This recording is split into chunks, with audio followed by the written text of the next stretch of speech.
தமிழ் உறவுகள் அனைவருக்கும் வணக்கம். பாருங்கள், பனை மரத்திலிருந்து அந்த பழம் தானாக கீழே விழுந்து பனை மரத்தை சுற்றிலும் இந்த பனையை பராமரிக்க ஆள் இல்லாததால் இந்த பனை மரத்தின் பயன்கள் பற்றிய நன்மை தெரியாததாலும் பனை மரத்தை சுற்றிலும் பனங்கன்றுகள் அதிகமாக உற்பத்தி ஆகிறது. அதுவாக பாருங்கள், அதுவாக விழுந்து அதுவாக முளைத்து கொண்டிருக்கிறது. இந்த பனை மரமானது மக்கள் அனைவரும் நன்றாக தெரிந்து கொள்ளுங்கள்.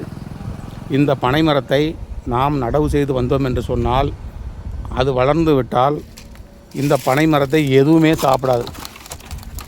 பாருங்கள், ஆடு மாடுகள் என யாருமே இதை என்ன பண்ண முடியாது, சாப்பிட முடியாது.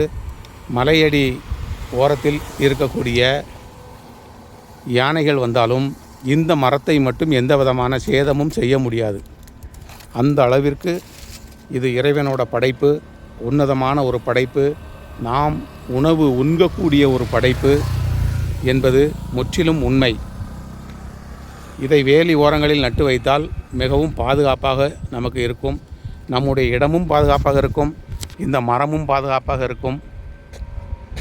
ஆகவே தமிழ்நாட்டில் உள்ள அனைவரும், அனைத்து மக்களும் நம்முடைய தமிழ் தேசிய மரத்தை பாதுகாப்போம், பனைமரத்தை நடுவோம், பாதுகாப்பாக இருப்போம் என்று இந்த பதிவுகளை பதிவு செய்கிறோம்.